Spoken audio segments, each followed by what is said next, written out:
Bonjour à tous les amis, c'est Foxy, j'espère que vous allez tous super bien, moi franchement ça va super. Aujourd'hui on se retrouve pour une nouvelle vidéo sur Rise of Kingdoms, et dans cette vidéo on va parler des nouveaux commandants cavalerie qui viennent d'être annoncés en tant que leaks. Alors attention, les leaks quand ça vient de sortir c'est toujours l'idée de peut-être que c'est du fake, peut-être que c'est pas exactement les mêmes statistiques que ce qu'on aura dans le jeu, donc à prendre avec des pincettes, mais bon. C'est le 93, la source n'a pas l'air d'avoir été debunk, donc visiblement c'est ce qui va arriver dans le jeu. Et vous allez voir que c'est des commandants cavalerie du coup nouvelle génération qui sont pas si mauvais que ça hein, et qui sont vraiment intéressants. Comme la plupart des nouveaux commandants qui sortent à l'heure actuelle, à chaque fois dans le jeu, c'est toujours des commandants qui sont de plus en plus forts, ou du moins des bons commandants à rajouter dans les line-up. Et donc on va commencer directement avec ce premier commandant, donc Huo Kubing. Alors là honnêtement l'accent, je ne l'ai pas du tout. Commandant chinois, cavalerie, polyvalence et compétence. Donc cavalerie, compétence, c'est parfait, hein, c'est un bon mélange de talents. Surtout avec le type de méta qu'on a actuellement. Et donc on a plusieurs compétences bien évidemment. Première compétence active, un facteur de dégâts de 2700, c'est énorme 2700, c'est vraiment énorme hein, pour le coup de 2700 de facteur dégâts, par contre c'est la moitié si jamais il est en commandant secondaire. Hein. Alors je pense que c'est la moitié parce que c'est 700 et la moitié de 1400 c'est 700, donc je pense que si vous avez amélioré la compétence, ça va pas rester à 700, ça va monter à plus pour arriver à la moitié à chaque fois du facteur dégâts que vous avez. Donc clairement, avec cette info-là, honnêtement, ce commandant-là ne risque pas trop d'être joué en secondaire, mais sachez que ça ne veut pas dire qu'il peut pas être joué, mais c'est un petit peu comme Edouard. Gros facteur dégâts, si vous le mettez en secondaire, ça n'a plus aucun intérêt. Mais il n'y a pas que des dégâts, il y a aussi un gros facteur de réduction de vitesse de marche de 50%, c'est énorme, et ça peut être broken notamment dans le cas où vous swarmez par exemple des rallyes. Hein. Si vous swarmez des contre-rallyes ou des choses comme ça, vous mettez un debuff de vitesse de marche aussi puissant dessus, c'est limite immobilisé. Donc c'est vraiment pas mal cette compétence, je trouve, mais surtout le facteur dégâts hein, qui est important. La vitesse de marche, on s'en fiche un peu en vrai. Deuxième compétence, compétence passive, les troupes gagnent 40% d'attaque, c'est correct, 40% d'attaque en plus, c'est quand même pas mal de stats, donc on dit pas non. Et lorsqu'il est en dehors du territoire de l'Alliance, les troupes de cavalerie gagnent 15% de vitesse de marche et 5% de dégâts contre les archers. Pas mauvais, en dehors du territoire de l'Alliance en revanche, mais bon, on est souvent en dehors du territoire de l'Alliance, donc c'est pas un souci. Troisième compétence, compétence passive, lorsque cette troupe n'a pas été dans un bâtiment depuis au moins 30 secondes, donc bâtiment et ville j'imagine, mais c'est pas spécialement précisé. Il précise même bâtiment, donc peut-être que la ville ça ne compte pas, mais si ça compte aussi les villes, c'est un gros debuff, vous savez, tout simplement au City Hop, hein, vous pouvez pas City Hop avec ce commandant, vous pouvez pas utiliser ce commandant de manière optimale en City Hop, si vous avez tout simplement ce debuff là qui se met même pour la ville. Même si bon il restera quand même puissant, mais tout de même c'est quand même des bonus à prendre. Et donc à chaque fois que ces troupes elles rentrent en combat et qu'elles n'ont pas été dans un bâtiment depuis plus de 30 secondes, elles gagnent tout simplement 10% de dégâts de compétences en plus. Ça peut monter à 30%, ce qui est énorme, et 150 de rage en moins sur la compétence active, ce qui est énorme aussi. Hein. Pendant les 15 premières secondes de la bataille, tout simplement vous allez mettre votre compétence pendant ces 15 premières secondes. Donc ça va aller très vite. Et donc dans la méta actuelle où on doit swarm et takedown des troupes assez rapidement, c'est un commandant mais en or, c'est vraiment extrêmement puissant cette compétence. Et après ces 15 secondes, la troupe elle gagne 10% d'attaque normale en plus, donc ça augmente un petit peu les dégâts blancs, c'est pas mauvais. Mais vraiment cette compétence là, la troisième compétence, est extrêmement puissante. Et donc je suppose que les villes ne comptent pas pour la simple et bonne raison que, en fait vous pouvez aussi sortir votre troupe de votre ville. Et dans ce cas là, vous auriez un debuff dessus alors que vous l'avez tout simplement sorti de votre propre ville. C'est pour ça sûrement qu'ils ont précisé bâtiment et que les villes sont peut-être pas inclus, et dans ce cas là, écoutez, le City Hop n'est pas touché par ce commandant et en soi vous pouvez City Hop depuis les villes. Mais très puissant hein, le commandant jusque là. Quatrième compétence, lorsque vous attaquez une troupe adverse, vous gagnez 30% de défense, c'est vraiment pas mal, et 20% de dégâts de compétence en plus. Donc là, on a 20% de dégâts de compétence en plus. Dans la troisième compétence, on a 30% en plus si vous n'êtes pas touché par les 30 secondes. En somme, vous avez déjà 50% de dégâts de compétence en plus. C'est un Iseong, c'est littéralement un Iseong. Sur un facteur dégâts de 2700, ce commandant, je vois déjà que ça va être une bête en 1v1. Et sur l'open field, ça va être un commandant qui va faire extrêmement mal. C'est le Edouard de la SOC. C'est vraiment le Edouard de la SOC. Et pour le coup, il a de la défense, lui. Il a pas de santé, mais il a de la défense et c'est vraiment énorme. Il peut aussi soigner lorsqu'il bat une troupe adverse, il peut soigner un facteur de 1500, hein, c'est plus que Richard, c'est un gros facteur. Il y a un cooldown dessus et attention, le cooldown il se reset pas si vous sortez du combat, ça veut dire que si vous voulez soigner en boucle en tapant des marches à une unité parce que bah hop, ça prend 1 seconde de switch à chaque fois. Bah non, c'est pas possible, vous aurez toujours 8 secondes d'écart. Et de toute façon, c'est pas intéressant comme chose à faire. L'expertise, c'est une amélioration de cette compétence qui rajoute 5% à la défense, 5% aux dégâts de compétence, donc là carrément on est plus que Yiseong, c'est énorme. Hein. Et lorsque ces troupes battent une troupe adverse, non seulement elles ont le soin qui passe à 3000, 3000 c'est énorme comme soin pour un commandant en plus de cavalerie, il est même pas en défense, c'est même pas un commandant de tank à la base, mais un facteur soin de 3000 c'est vraiment énorme. Même si c'est battre une troupe adverse, c'est quand même sur des situations bien précises, c'est pas non plus un truc broken en soi. Mais en plus de ça, vous allez quand même gagner le vent de l'automne comme petit effet. Et cet effet-là, il reset la rage de votre commandant. Donc en soi, ça c'est pas une bonne chose. Mais par contre, ça retire tous les buffs et debuffs temporaires. Donc tous les buffs et debuffs temporaires, vous les perdez.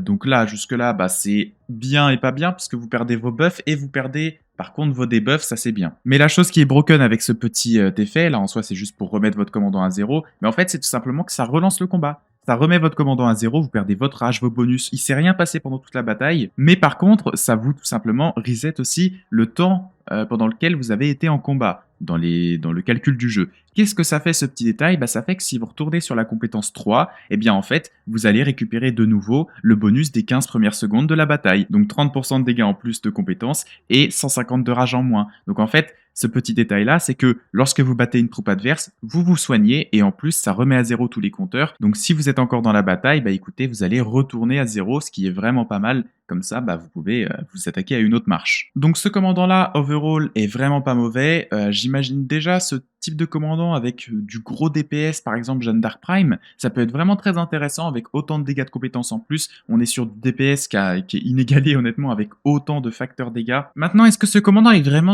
broken en soi? Parce qu'il fait beaucoup de dégâts, c'est un commandant et très puissant en termes de DPS, mais le problème, c'est qu'on va voir qu'il y a des problèmes avec ce commandant qui sortent et qui sont flagrants vraiment actuellement. C'est déjà tout simplement le fait que ce commandant, bah, avec son expertise et le vent de l'automne, il peut reset du coup ses buffs et debuffs qu'il a sur sa marche. C'est bien et pas bien. Ce serait bien si votre balance de buff-debuff était négative, et dans ce cas-là que vous aviez plus de debuffs que de buffs, en tout cas dans les effets que ça faisait sur votre marche, parce que dans ce cas-là, ça retire vos debuffs et vos buffs, mais du coup votre marche bah, repart à 0, mais pas mauvaise en soi. Mais si vous aviez plus de buffs que de debuffs, ce qui est en soi le cas notamment lorsque vous n'êtes pas focus avec votre marche, lorsque votre marche n'est pas focus, et bien là, dans ce cas-là, c'est pas une bonne chose, et c'est déjà un gros problème en soi. Surtout que ça reset aussi la rage, et ça aussi c'est un point très important à prendre en compte. De plus, il n'y a pas que ça, il y a aussi le fait que, eh bien, ce commandant-là, il est axé beaucoup sur le DPS, et notamment, ce qui fait de ses compétences de bonnes compétences, c'est surtout le fait qu'il augmente pas mal les dégâts de compétences. Problème, c'est que en SOC, on a un commandant qui est plutôt pas mal, qui est bien connu, qui est toujours très utilisé, qui est toujours dans la méta. Ce commandant-là, c'est Guillaume Ier ou William Ier. Ce commandant-là possède tout simplement une compétence qui va en fait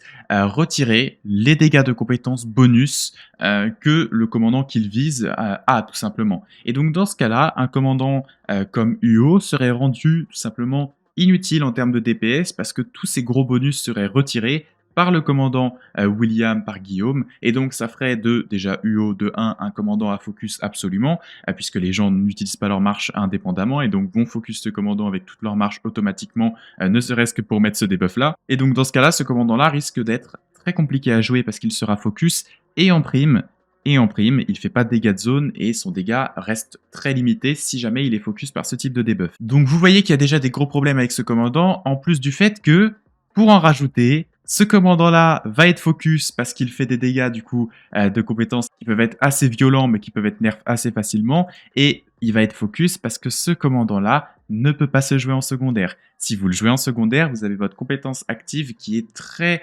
fortement touchée, et donc dans ce cas-là, bah, ce commandant-là il sera sûrement toujours en commandant primaire. S'il est toujours en commandant primaire, vous allez vous faire focus tout le temps, systématiquement sur le field. Et dans ce cas-là, limite, des joueurs vont peut-être faire le sacrifice de le mettre en secondaire. Hein. Mais je trouve que c'est déjà des problèmes à noter sur ce commandant. Je sais pas ce que vous en pensez, mais dans les commentaires, n'hésitez pas à me dire quel est votre avis là-dessus. Ce commandant-là n'est peut-être pas si puissant que ça, mais il faudra attendre les tests pour confirmer ces théories ou les debunks si jamais. Donc bien sûr, ces commandants-là, on en reparlera dans de prochaines vidéos. Là, je vous montre juste ce qui vient de sortir. Et on va s'attaquer au deuxième commandant. Ce deuxième commandant, c'est Justinien Ier, commandant de cavalerie, de conquête et support. très intéressant comme mixte, mais cavalerie support, c'est comme cavalerie compétence, c'est pas mauvais en soi.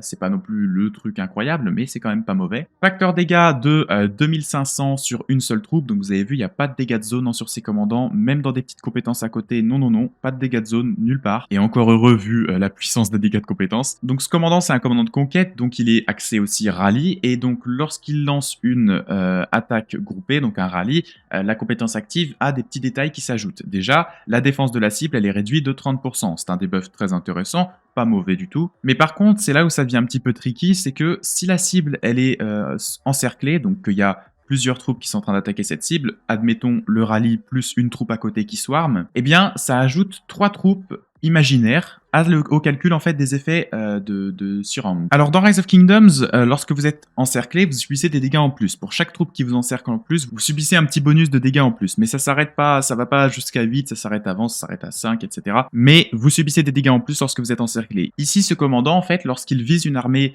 quelconque ou un bâtiment, lorsque cette cible-là est encerclée, et il ajoute en fait 3 troupes qui l'encerclent imaginaires. Cependant, attention, c'est pas des troupes qui vont augmenter les dégâts que la cible subit, c'est des troupes imaginaires qui vont servir dans les calculs de sa compétence qui va arriver plus tard, vous allez voir. Deuxième compétence, les unités de cavalerie de ce commandant gagnent 30% de défense, c'est pas mauvais du tout, et en dehors du territoire de l'Alliance, un peu similaire à notre autre commandant, nous avons 5% de dégâts en plus et 15% de vitesse de marche en plus, pas mauvais, on fight souvent en dehors du territoire quand même, donc pas mauvais. Troisième compétence, on a 20% de santé en plus, c'est pas mauvais du tout de la santé comme ça, donc santé-défense, on en a un petit peu sur ce commandant, ce qui est vraiment pas mal. Et lorsque vous attaquez des villes ou des bâtiments d'Alliance, vous avez 10% de dégâts subis, d'attaque normale en moins. Donc c'est pas mauvais du tout, vous subissez moins de dégâts blancs, donc les trades sont automatiquement un peu meilleurs, mais bon, ça dépend aussi de la garnison. Compétence 4, les unités de cavalerie menées par ce commandant gagnent 10% d'attaque, bon bah voilà, on a un petit peu d'attaque aussi. Lorsqu'ils sont sur la carte,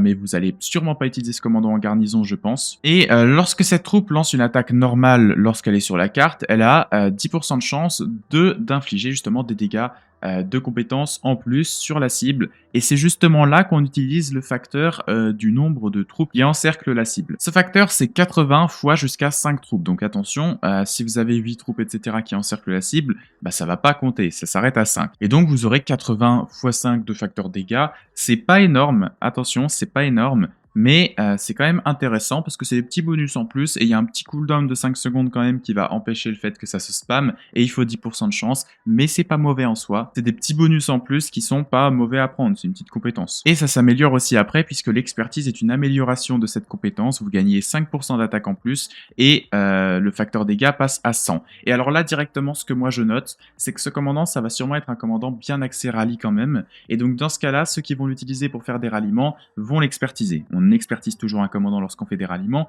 mais si vous souhaitez l'utiliser sur l'open field, de manière très honnête, je pense que l'expertise de ce commandant ne sert à rien. Parce que 5% d'attaque en plus, c'est complètement inutile, ça a vraiment un effet qui est minime, et 20 de facteurs dégâts en plus pour arriver du coup à un bonus de 100 facteurs dégâts en plus, ça fait vraiment l'une des pires expertises du jeu, je trouve, parce que déjà c'est quelque chose qui est situationnel, ça ne proc pas tout le temps, et clairement ça ne vaut pas la moitié du prix du commandant en tête en or pour obtenir ça en plus. Autant la première compétence et la deuxième compétence, la troisième compétence font de ce commandant un bon commandant cavalerie parce qu'il y a pas mal de bonus qui sont vraiment très intéressants même pour l'open field. La santé, la défense, les dégâts en plus, la vitesse de marche en plus, le debuff de défense et le gros facteur dégâts sont clairement des gros avantages. Mais la quatrième compétence et la dernière compétence, je les trouve vraiment inutiles et je pense pas que ce soit un commandant qui soit intéressant à maxer. Dans ce cas-là, le 5-5-5-1 serait une bonne option. Je sais pas ce que vous en pensez, mais moi personnellement, c'est mon avis sur ce commandant. Quand vous voyez les deux dernières compétences, donc l'expertise plus la quatrième compétence,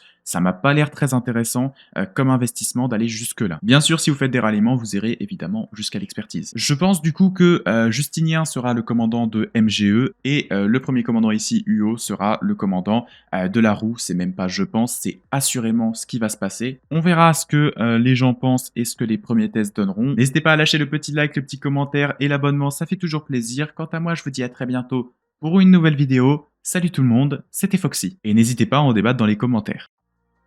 Si la vidéo t'a plu, n'hésite pas à t'abonner à la chaîne et à activer la cloche des notifications, ça m'aide énormément et je t'en remercie.